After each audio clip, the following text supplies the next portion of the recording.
কানাডার work permit visa নিয়ে প্রচুর পরিমাণে ফ্রড হয়, বিশেষ করে থার্ড ওয়ার্ল্ড কান্ট্রিগুলোতে, বাংলাদেশ, ইন্ডিয়া, পাকিস্তান, এরপর আশেপাশে যে কান্ট্রিগুলো রয়েছে।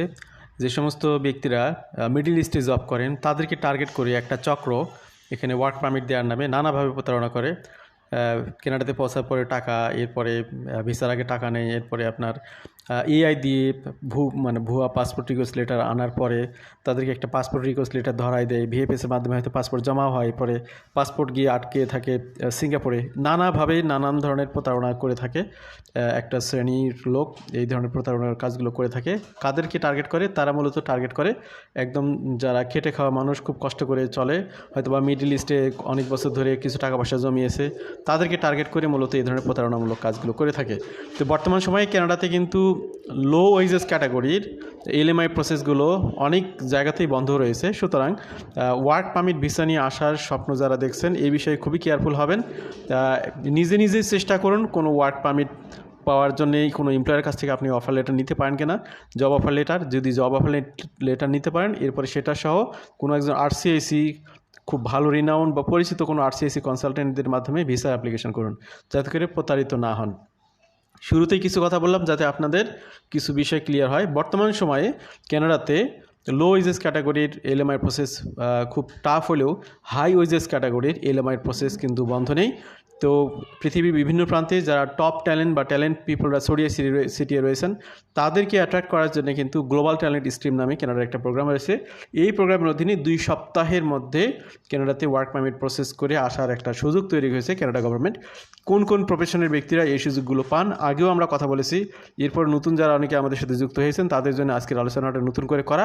সেই সাথে শুরুতেই আপনাদেরকে একটু সাবধান করে দিলাম, আমরা কোনো ধরনের ওয়ার্ক পারমিটের প্রসেসিংয়ে হেল্প করি না, কাউকে আমরা ওয়ার্ক পারমিটের সার্ভিস দিই না। সুতরাং এই বিষয় নিয়ে কখনো কেউ নক দেবেন না। শুধুমাত্র study permit visa, visit visa এবং পার্মানেন্ট রেসিডেন্সি অ্যাপ্লিকেশন যারা এলিজিবল তাদের জন্য আমরা প্রফেশনাল সার্ভিস দিয়ে থাকি, কিন্তু ওয়ার্ক পারমিটে কোনো সার্ভিস আমরা দিই না। এই জন্যে এই বিষয়ে আপনারা নিজেরাও সাবধান হবেন, আমরাও বারবার আপনাদেরকে সাবধান করে দেই। যারা শোনে না তারা অনেকেই বিপদে পড়ে। তো টপ ট্যালেন্ট পিপল তারা যদি আমাদের আজকের আলোচনা শুনে থাকেন, তারা এখানে লিগ্যাল ওয়েতে তারা নিজেরা ট্রাই করবেন ওয়ার্ক পারমিটের জন্য, কোনো এজেন্সির মাধ্যমে না করে। আপনি এখানে যদি job offer letter, employment letter, তারপর এলএমআই লেটার, এগুলো অথেন্টিক ওয়েতে পান, তারপর আপনি নিজে প্রসেস করবেন, কোনো টাকা পয়সা বিনিময়ে কারোর মাধ্যমে করবেন না। তো আজকে কোন কোন প্রফেশনে আপনারা লো ওয়েজেস, হাই ওয়েজেস ক্যাটাগরির 2 সপ্তাহের মধ্যে যে সমস্ত ওয়ার্ক পারমিটের প্রসেস হয় সেগুলো আপনারা জানবেন কিছুক্ষণের মধ্যে। Skill workers in this occupations can get A work permit within 2 weeks. তো 2 সপ্তাহের মধ্যেই স্কিল ওয়ার্কাররা এখানে ওয়ার্ক পারমিটের সুযোগটা পান। কোন স্কিল ওয়ার্কাররা? High skill worker. High skill worker বলতে কিন্তু আপনারা যারা মিডল ইস্টে জব করেন, বিভিন্ন ধরনের লেবার ক্যাটাগরি, তারা কিন্তু হাই স্কিলের মধ্যে না। ভালো করে বিষয়টা খেয়াল করবেন। তারা আবার এই গ্লোবাল ট্যালেন্ট স্ট্রিমের জন্য লাইন ধরবেন না, আপনাদের কেউ হেল্প করতে পারবে না জিটিএসে কনভার্ট হতে। High skill workers in specialize tech or in demand occupations may be eligible for expedited work permit processing. The Global Talent Stream of the Temporary Foreign Worker Program targets foreign nationals with a job offer in one of the 22 eligible in-demand occupations. তো এখানে global talent স্ট্রিমের অধীনে 22টি eligible occupations রয়েছে, সেগুলো নিয়ে আমরা আপনাদেরকে পরিচিত করে দেব। GTS has 2 stream and either can lead to an expedited work permit. তো 2টি স্ট্রিমের মধ্যে একটি হলো category A, below is the list of occupation eligible under category B temporary foreign worker programs GTS, which target specific occupations. In most cases 80% IRCC will process work permit application for these roles within just 2 weeks. 2 সপ্তাহের মধ্যে IRCC এগুলো process করবে।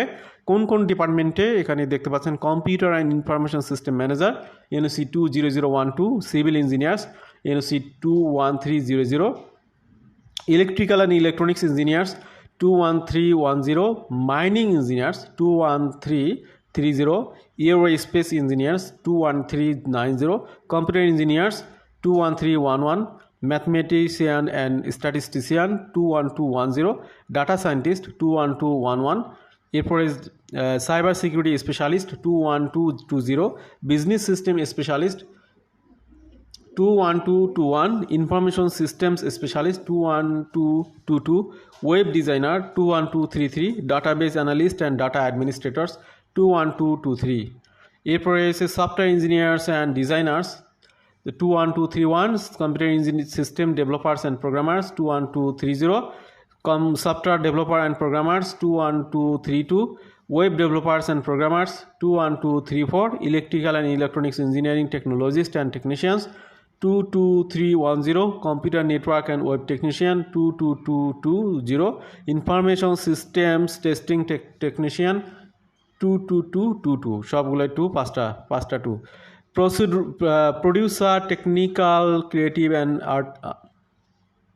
artistic director and project manager, visual effects and video game 51120 digital and media design 52120 এই হলো অবস্থা on top of GTS requirements you must also meet general work permit and admissibility requirement.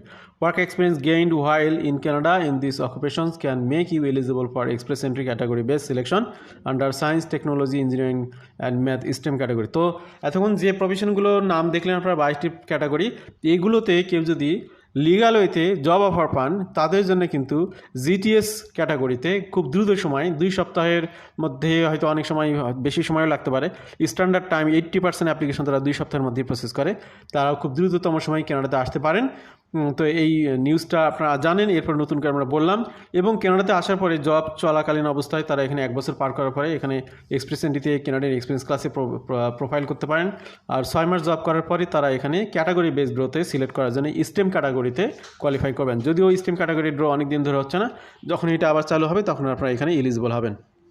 To be eligible for a category based STEM draw, you need minimum 6 months worth of full-time continuous work experience, যেটা আমি একটু আগে বললাম, in an eligible occupation addition to meet the eligibility criteria for one of express entry program.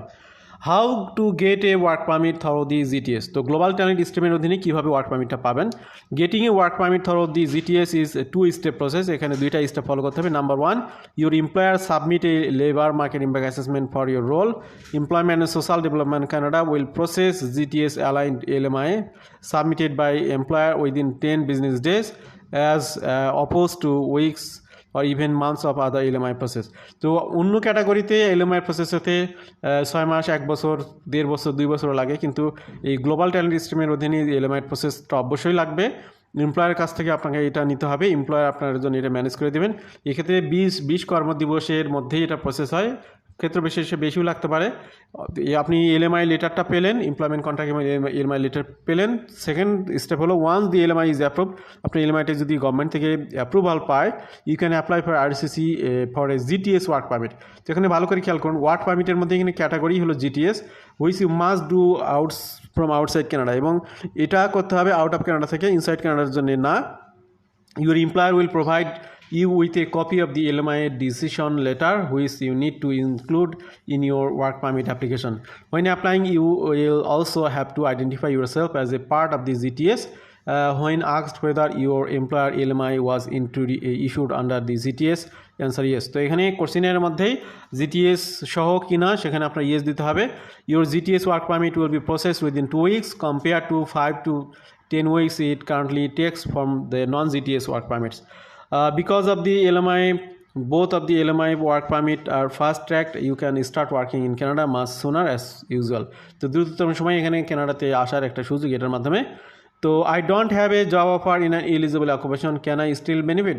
যাদের job offer নেই তাদের জন্য এখানে ক্যাটাগরি এ সিস্টেমে কোয়ালিফাই করার সুযোগ আছে। সেটা হলো, এখানে ক্যাটাগরি এতে অনেকগুলো সিলেক্টেড কোম্পানি রয়েছে। এই কোম্পানিগুলোতে আপনারা গুগল করলেই পাবেন যে GTS ক্যাটাগরি এ দিলে আপনি দেখবেন যে এখানে কী কী এলিজিবল প্রতিষ্ঠান আছে।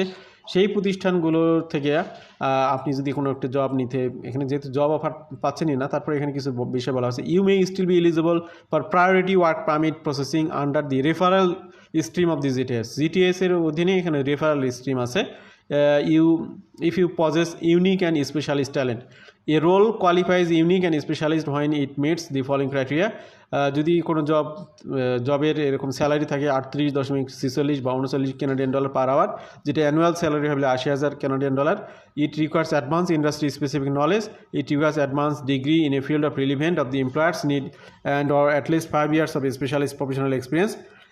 Your job offer must come from a company that operates in Canada, has a clear focus on innovation and shows the capacity and intention to grow or scale its business. Only workers within job offer from companies that have been referred to the GTS by one of the stream designated referral partner can benefit from accelerated work permit processing through the GTS if their occupation is not among the listed as eligible. ওই যে 22টা occupation দেখলেন, এগুলোর বাইরে GTS category, এ ক্যাটাগরিতে বেশ কিছু designated company রয়েছে, সেগুলো থেকে যদি আপনি কোনো রেফারেল বা রেফারেন্স পান তাহলে আপনি আবার এখানে এই ক্যাটাগরির অধীনে আবেদন করতে পারবেন। তো আজকের আলোচনা আমরা শেষ করব। ওয়ার্ক পারমিটের নানান ধরনের সমস্যার মধ্যেও কিছু আশার আলো নিবু নিবু করে জ্বলছে, সেগুলোই আপনাদের সামনে তুলে ধরার চেষ্টা করলাম। ভালো থাকবেন সবাই, আল্লাহ হাফিজ, সালামু আলাইকুম।